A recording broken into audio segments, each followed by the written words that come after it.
Gi-inspeksyon na sa Department of Labor and Employment Region 7 ang usa ka locator sa MEPS 1 kansang produkto mga frozen seafood.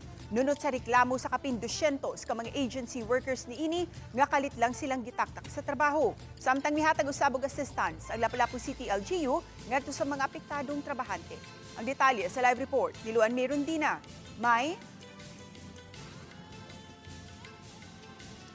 Ses ato lang klaruhon nga dili ang naandang inspeksyon ang gihimo sa Doli 7 kagahapon sa ilang pagbisita sa usa ka locator sa MEPS 1 kundiin aduna bay mga lapses sa labor standards. Kay ang ilang katuyuan man kagahapon mo ang pagtino sa hinungdan sa kalit nga pagpanaktak sa maong kompanya sa mga agency workers niini ug kun unsa usab ang matabang sa kompanya ngadto sa mga apektadong trabahante.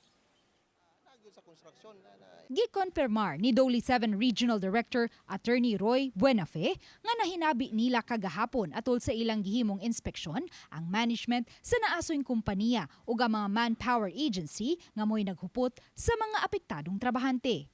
Nasuta sa Department of Labor and Employment Region 7 nga 245 gayud ang tanang mga agency workers nga gitaktak nga mga trabahante inay sa naunang report nga 222.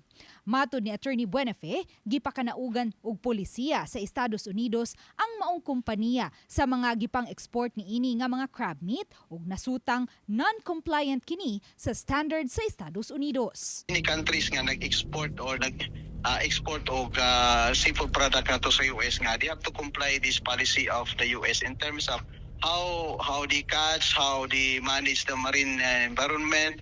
So ingana no sa ilang polisiya and nakita nila kining atong kumpanya diri sa MEPSA diha sa economic zone nato nga non-compliant sa polisiya sa Amerika. Hinungdan nga napugo sila pagpanaktak og mga trabahante ilabi na kadtong na destino sa crab meat section ug kay regular workers man sa 5 ka mga nagkadiang manpower agencies ang 245 ka mga apektadong trabahante obligado ang mga manpower agencies sa pagpadeploy gilayon kanila ngadto sa lain pang mga kompanya. Kung kining mga empleyado is due for retirement na atong gi-require ang agency companies nga ilang ihatag ang retirement package para nini mga empleyado ha.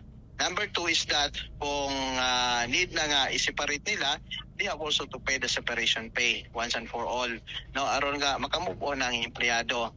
Apan kay sagad sa mga nangataktak nga mga agency workers nanrabaho sa maong kompanya sulod sa di mo menos 2 ka tuig, may obligasyon usab ang naasoing locator sa MEPS 1 ngadto kanila. Ato pa nang ipanginanuhon karong Lunes pohon because there is another round of meeting. Unya ato pa hunaton ning maong principal company kung unsa pod ang ilay katabang ngadto sa mga empleyado kay mismo sila man gyud ang nakapahimos sa kusog ug singot ng ini mga tawhana dili man kay ang manpower agency lang. Si Lapu-Lapu City Peso Manager Kim Francisco kinsa ni bisita usab sa naasoing kompanya human sa inspeksyon sa taga Doli 7 ni butyag nga nahinabi usab niya ang company lawyer, HR ug controller ug nipasalig kini nga mohimo og lakang nga matabangan ang mga apektadong mga trabahante. Makikistorya sila or maghimo sila og proposal sa ilang management. Silang the owners themselves ilang hangyoon nga kung pwede matagaan og kanang something nga pabaon sa ilang mga kanang employees.